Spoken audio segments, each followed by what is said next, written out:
ఓం నమో భగవతే వాసుదేవాయ నమః. ఈరోజు నిర్జల ఏకాదశి అంటే ఏంటో తెలుసుకుందాం.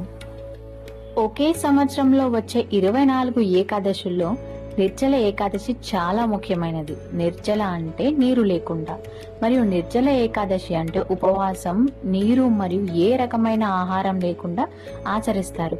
కఠినమైన ఉపవాస నియమాల కారణంగా నిర్జల ఏకాదశి వ్రతం అన్ని ఏకాదశి ఉపవాసాలలో అత్యంత కఠినమైనది. నిర్జల ఏకాదశికి సంబంధించిన ఒక పురాణం కారణంగా నిర్జల ఏకాదశిని పాండవ ఏకాదశి లేక భీమ ఏకాదశి అని కూడా పిలుస్తారు.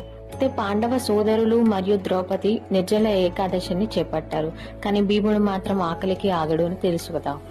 అయితే అప్పుడు నిర్జల ఏకాదశిని నిరాకరించి విష్ణువుని అవమానించాడు. అప్పుడు వ్యాస మహర్షి వచ్చి భీముడి చేత నిర్జల ఏకాదశిని పూర్తి చేయించాడు. అప్పటి నుంచి నిర్జల ఏకాదశి లేదా భీమ ఏకాదశి